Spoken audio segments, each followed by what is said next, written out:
기도하심으로 수요 예배 시작하겠습니다.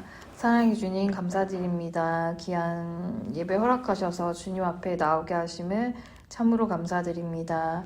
저희가 정말 한 주의 중간 정말 주님을 기억하며 나아가게 하시고 정말 이렇게 말씀을 의지 삼아서 말씀을 길 삼아서 저희가 살아가게 하여 주시옵소서. 많이 분주하고 많은 일들이 있는 가운데 정말 우리가 붙들어야 할 표대와 목표를 잃어버리지 않고 나아가게 하여 주시옵소서. 이 시간 말씀 통해서 저희가 힘을 얻길 원합니다. 이 시간 함께하여 주시길 원할 때 이 모든 말씀 주 예수 그리스도 이름으로 기도드렸습니다. 아멘. 네, 오늘 말씀은 로마서 1장 2절에서 7절까지 말씀 보겠습니다. 네, 2절에서 7절. 이 복음은 하나님이 선지자들로 말미암아 그의 아들에 관하여 성경에 미리 약속하신 것이라. 이 아들로 말하면 육신으로는 다윗의 혈통에 나셨고 성결의 영으로는 죽은 가운데서 부활하여 능력으로 하나님의 아들로 인정되셨으니 곧 우리 주 예수 그리스도시니라. 그로 말미암아 우리가 은혜와 사도의 직분을 받아 그의 이름을 위하여 모든 이방인 중에서 믿어 순종케 하나니 너희도 그들 중에 있어 예수 그리스도의 것으로 부르심을 입은 자니라. 로마에 있어 하나님의 사랑하심을 입고 성도로 부르심을 입은 모든 자에게 하나님 우리 아버지와 주 예수 그리스도를 쫓아 은혜와 평강이 있기를 원하노라. 아멘.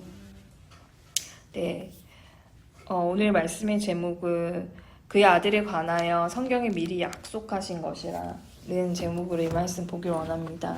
네, 로마서 이렇게 계속 보려고 하는데요.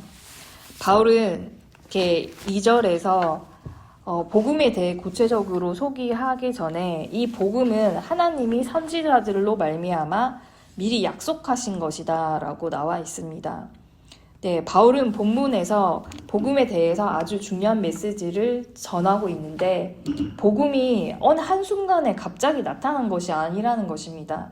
바울은 이것이 미리 오래전부터 선지자를 통해서 하나님께서 약속하신 것, 야훼의 한 날을 성취한 것이다 라고 말하고 있습니다. 그것이 반드시 그러니까 구약의 그 시대로 그렇죠. 예언의 선지로 그렇게 예비되고 준비되어서 온 것이다 라고 얘기합니다. 그래서 그 약속의 표본으로 아들로 말미암아 그리스도 말미암아 그 세계가 그 복음의 세계가 그날이 왔노라 라고 힘차게 선언하고 있습니다. 네, 그의 아들에 관하여 라고 이야기하고 있는데요. 다른 말로 말하면 그리스도를 나타냅니다. 네, 복음이라는 것은 바로 그 아들에 관한 것입니다. 그리스도에 관한 것이죠. 기독교의 복음이라는 것은 형이사각적이고 관념적인 것이 아니라 그의 아들에 관한 것, 즉 그리스도에 관한 것입니다. 네, 존재로 인격적으로 삶으로 나타났다라는 것입니다. 네, 우리가 이것을 이렇게 잘 이해하는 것이 필요합니다. 많은 그런 진리라고 하지만 그것은 대단히 관념적이죠. 그러나 성경은 바로 이미 이 땅 가운데 그 진리가 드러나게 되었다라고 합니다. 그 아들로 말미암아서. 네, 야훼의 날이 성취되었다. 약속의 성취자로 오신 아들이다라고 이야기합니다. 바로 3절, 4절은 네, 바울의 그리스도론이라는 거죠. 바울의 그리스도론. 바울은 복음에 대해서 소개하면서 관념적이고 형익상학적인 것이 아니라 그의 아들, 네, 하나님의 아들에 대한 것을 말해주고 있습니다. 그것이 바울의 그리스도론입니다. 로마서 1장 3절에서 4절은 이 아들로 말하면 육신으로는 다윗의 혈통에 나셨고 성결의 영으로는 죽은 자 가운데서 부활하여 능력으로 하나님의 아들로 인정되셨으니 곧 우리 주 예수 그리스도시니라고 이야기하고 있습니다. 더 나아가서 바울은 그의 아들이 예수라고 이야기하고 있습니다. 네, 기독교 복음에 있어서 가장 중요한 핵심적인 진술이죠. 네, 그 당시 유대인들에게는 이게 너무나 충격적이고 도전적인 진술이었습니다. 바울은 4절에서 십자가와 부활을 통해서 하나님 아들로 인정되신 분이다 라고 이야기하고 있습니다. 네, 바울은 지금 한 사람에게 초점을 맞추고 있습니다. 예수가 그리스도인 것은, 하나님의 아들이신 것은 십자가와 부활을 통해서 그분이 그리스도 되셨다라고 분명히 이야기하고 있다라는 것입니다. 십자가와 부활을 통해서 그리스도로, 하나님의 아들로 인정되신 분이시다라고 바울은 이야기하고 있습니다. 네.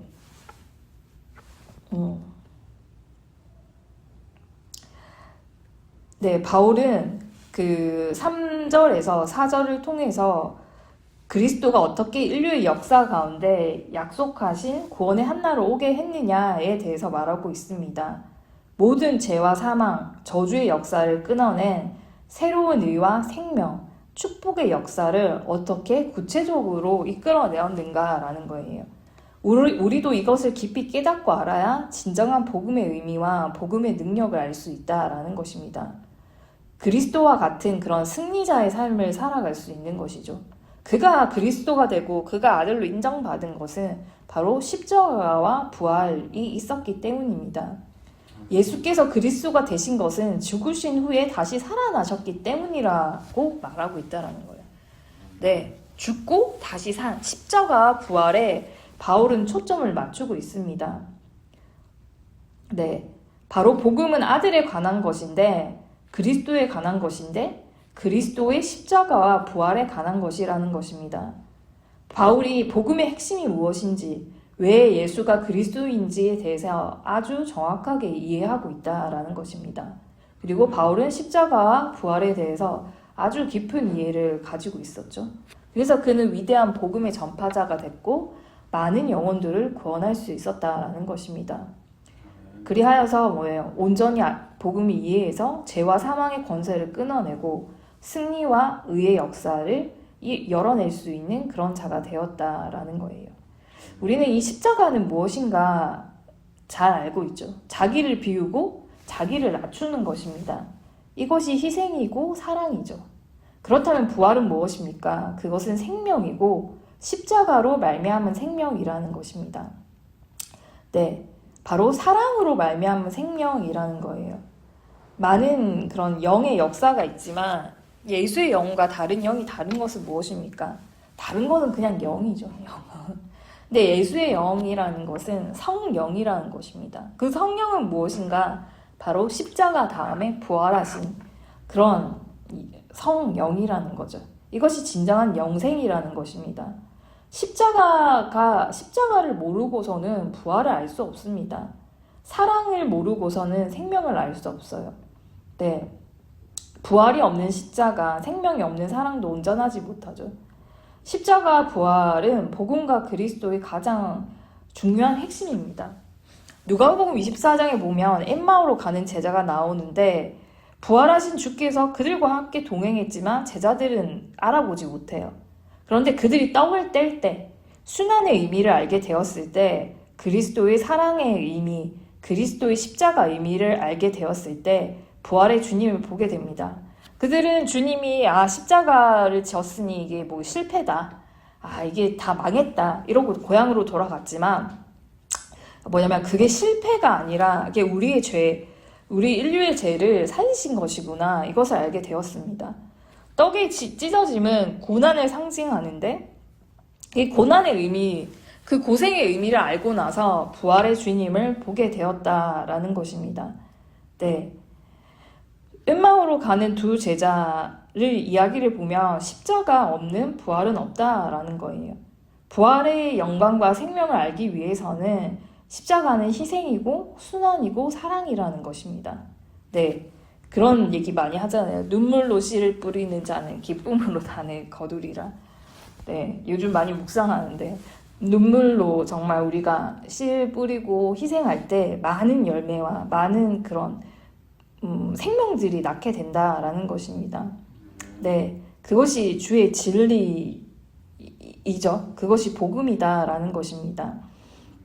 네, 진정한 구원과 생명을 얻을 수 있는 것은, 죄와 사망의 모든 권세를 끊어낼 수 있는 것은 바로 이 십자가 그리고 부활이라는 것입니다. 이것이 우리 신앙의 가장 중요한 핵심이죠.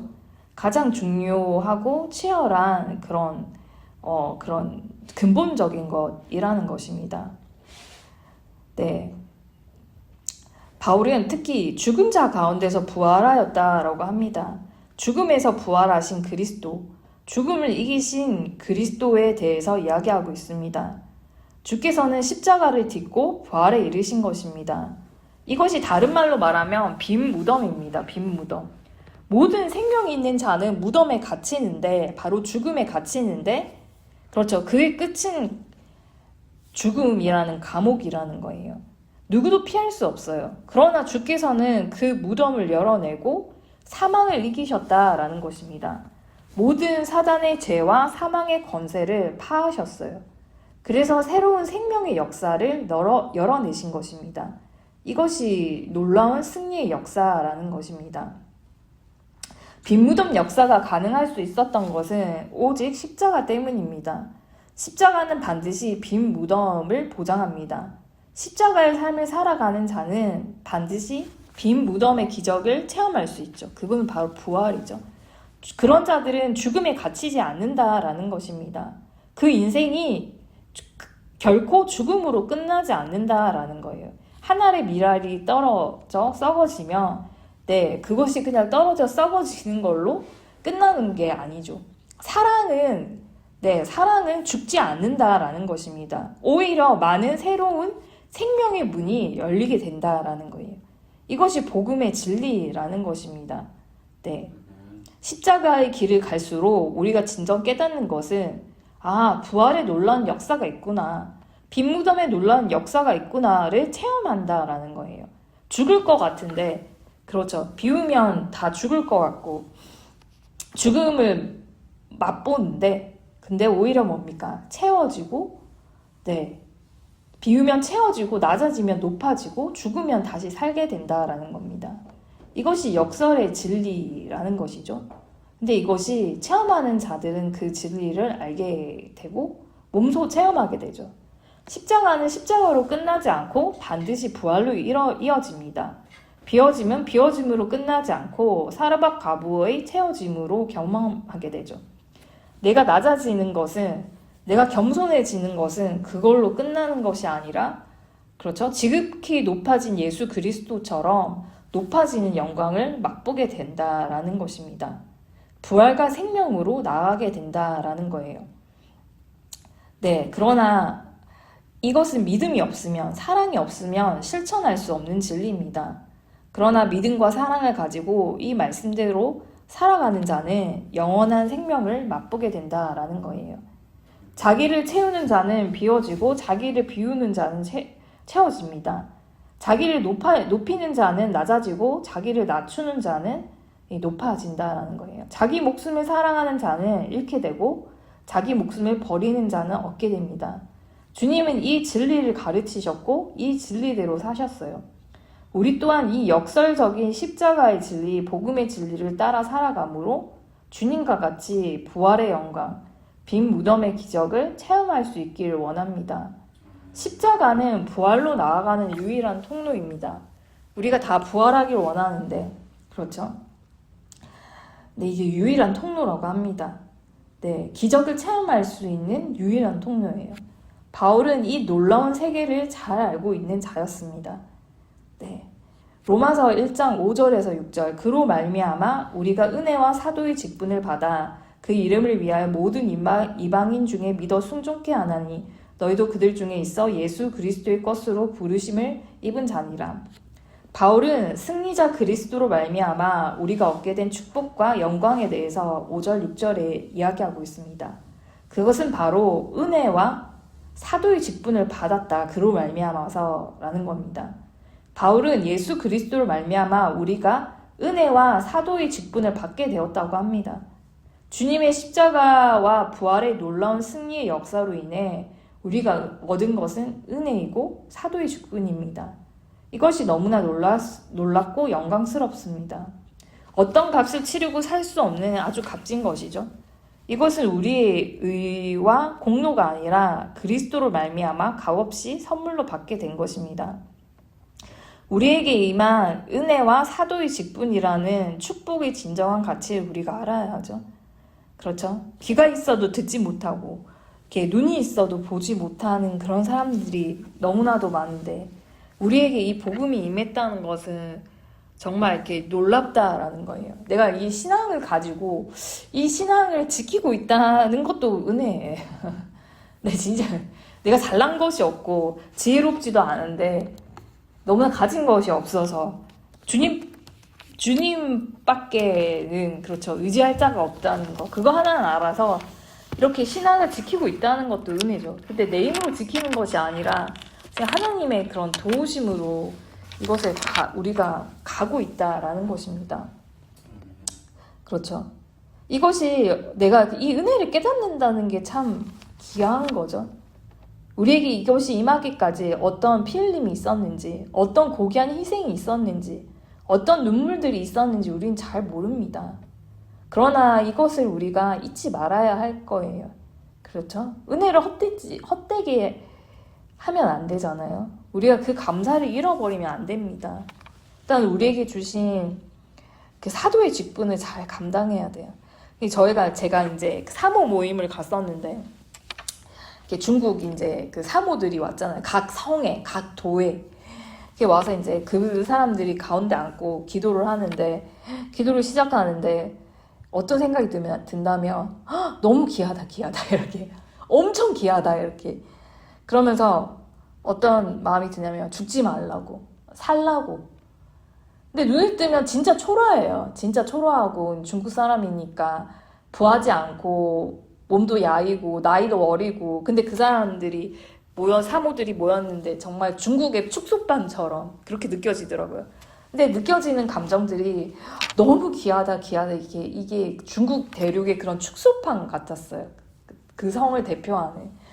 근데 눈을 뜨면 정말 초라한데, 근데 이렇게 눈을 감고 기도를 하면 정말 귀하다. 이렇게 살아남아라. 이렇게. 네, 죽지 말고 살아남으라. 정말 간절한 마음이 들더라고요. 정말 귀하구나. 이렇게 몇십만, 하여튼 엄청 인구가 많잖아요. 그 사람들이 대표하는. 네, 눈을 뜨면 정말 볼품없는 사람들이지만, 그렇죠. 누가 뭐 기억이나 하고 정말 이렇게 티끌 같은 사람인데 주님 안에서 기도하면서 이 사람들에 대한 그런 간절한 마음이 느껴졌어요. 그러면서 기도하면서 이제 그 사람들 그런 감정이 느껴지면서 또 생각했죠. 하나님이 나를 보시기에도 그렇게 생각하겠구나.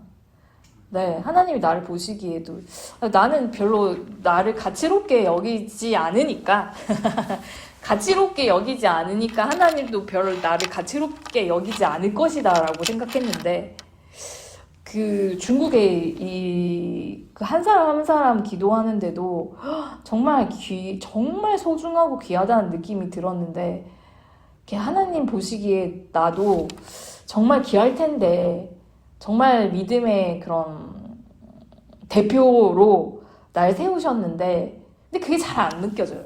그 사람들 기도할 때 느껴지는데, 하나님도 날 그렇게 볼 텐데 잘 안 느껴지더라고요. 근데 너무 귀하다고, 이렇게 죽지 말라고. 네, 우리 안에 이런 하나님의 간절한 마음이 있습니다. 우리에게 다 부르심의 그런 직분이죠. 꼭 직분이 있어서 귀하다 이런 건 아니지만, 네, 우리 안에 그런 하나님께서 보시는 그런 나를 귀하게 보시는, 정말 소중하게 여기시는, 죽지 말라고. 그 마음이 그 사람들을 중보 기도하면서 느껴졌어요. 아, 하나님도 나를 이렇게 보시겠구나.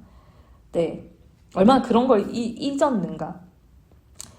네, 바울은 이것을 잊어버리지 않았어요. 나에게 은혜가 임하게 된 것은, 그 사랑에 내가 눈뜨게 됐고 여전히 그 사랑을 붙들고 있는 것은, 네, 주님께서 나를 소중히 여기시고 그 직분을 감당케 하기, 그것을 전파하는 사명을 주신 것이다 라는 것입니다. 네, 그것을 잃어버리지 않고 감사함으로 가지고 있었죠. 그리고 바울은 우리가 모든 이방인들이 그 이름을 위하여 살게 하는, 그 이름을 믿고 그 이름 앞에 순종하게 하는 일을 감당하기 위해서 부르신 것이다 라는 것입니다. 내가 눈뜬 것은 바로 이 직분을 감당하기 위한 것이다 라는 거예요. 그래서 로마의 성도들 또한 동일하게 부르심을 받았다라는 것입니다. 오늘 또한 우리도 이 일을, 그 사랑에 눈 떴다는 것은 이 일을 위해서 부르심을 받은 자죠. 네, 그 부르심에 합당한 모습으로 살아가야 합니다. 우리의 삶에 우리가 은혜를 받은 것은 내 안에서 끝나는 것이 아니라 다 선교 제일주의로 살아가기 위해서 앞서거니 뒤서거니 이렇게 가는 거잖아요. 그 직분을 감당하면서 살기 원합니다. 로마서 1장 7절 로마에 있어 하나님의 사랑하심을 입고 성도로 부르심을 입은 모든 자에게 하나님 우리 아버지 주 예수 그리스도를 쫓아 은혜와 평강이 있기를 원하노라. 로마의 성도들에게 하나님의 은혜와 평강을 기원하고 있습니다. 바울은 항상 자신의 서신에 은혜와 평강을 기원했습니다. 네, 은혜와 평강이 있길 원한다. 네, 바울은 로마의 성도들이 항상 하나님의 은혜가 가득하기를, 그래서 넘치는 평화를 맛보며 살아가기를 원했습니다. 근데 바울의 인사에서 우리가 기억해야 할 것은 항상 평강이 먼저가 아니라 은혜가 먼저라는 것이죠. 평안은 어떻게 오는가? 우리가 평안해지고 싶다 이렇게 하는데 은혜로 말미암아 온다라는 것입니다. 우리 마음이 평온하기 위해서는 먼저 하나님의 은혜, 하나님의 그런 은혜를 먼저 받고 평안이 오기 때문이라는 것입니다. 우리가 하나님의 은혜를 체험할 때 영혼 깊은 곳에서 진정한 평화가 있게 된다는 것이죠. 바울은 이렇게 예수 그리스도를 전할 때 가장 복음의 핵심을 붙들고 나아갔습니다. 십자가와 부활, 그것을 정말 붙들고 진리를 붙들고 그렇게 가서 승리한 역사를 만들죠. 우리 또한 이런 십자가 부활의 진리를 온전히 붙들면서 그렇게 남은 한 주도 승리하며 나아가길 원합니다. 기도하시겠습니다. 사랑의 주님 감사드립니다. 귀한 말씀으로 저희를 새롭게 하시니 참으로 감사드립니다. 정말 예수 그리스도는 죽은 자 가운데서 부활하신 하나님의 영으로, 능력으로, 부활의 능력으로 하나님 아들로 인정되셨다 하셨습니다. 정말 십자가에서 끝난 것이 아니라 부활의 역사를 이어나갔습니다. 정말 그 복음의 진리를 정말 몸소 드러내시고 그 진리를 이 땅 가운데 선포하셨습니다. 우리 또한 그 진리를 더욱더 깊이 묵상하면서 그 진리를 따라서 저 부활의 영광을 맛볼 수 있는 저희들이 될 수 있도록 아버지 도와주시옵소서. 정말 우리가 많은 십자가를 짊어지고 있는데 그것이 정말 땅에 떨어지고 없어지는 것이 아니라 그것이 정말 많은 생명을 낳게 하고 많은 부활의 영광을 맛볼 수 있다는 것을 저희가 온전히 깨달아 알게 하시고 그 빈무덤의 역사, 부활의 역사를 저희 또한 체험할 수 있도록 아버지 도와주시옵소서.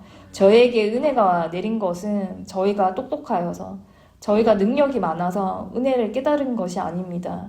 하나님께서 많은 자들 가운데 저희를 불쌍히 여기시고 부르셔서 아름다운 복음의 눈을 뜨게 하셨습니다. 저희가 이 은혜를 잃어버리지 않고 정말 저희가 눈뜬 자로서 정말 이 은혜를 전하는 그런 사명이 우리에게 있는 것인데 우리가 그것을 정말 망각하지 않고 잃어버리지 않고 나아가게 하여 주시옵소서. 우리가 늘 주님 앞에 감사의 제사를 드리며 그렇게 나아갈 수 있는 저희들 되게 허락하여 주시옵소서. 정말 늘 은혜를 붙들어서 저희 가운데 주님께서 주시는 평안을 맛볼 수 있도록 아버지 도와주시옵소서. 귀한 말씀으로 저희를 채워주시니 참으로 감사드리오며 더욱더 주님과 함께하길 원합니다. 저희를 지켜주시고 저희를 보호하여 주시고 저희의 발걸음을 세시고 저희 발걸음을 통해 주님 역사하시길 원할 때 이 모든 말씀 주 예수 그리스도 이름으로 기도드렸습니다. 아멘. 주기도문을 하심으로 수요 예배 마치겠습니다. 하늘에 계신 우리 아버지여, 이름이 거룩히 여김을 받으시오며 나라의 마옵시며 뜻이 하늘에서 이루어진 것 같이 땅에서도 이루어지이다. 오늘날 우리에게 일용할 양식을 주옵시고 우리가 우리에게 죄 지은 자를 사하여 준 것 같이 우리 죄를 사하여 주옵시고 우리를 시험에 들게 하지 마옵시고 다만 악에서 구하옵소서. 대개 나라와 권세와 영광이 아버지께 영원히 쌓옵나이다. 아멘. 이상으로 수요 예배를 마치도록 하겠습니다.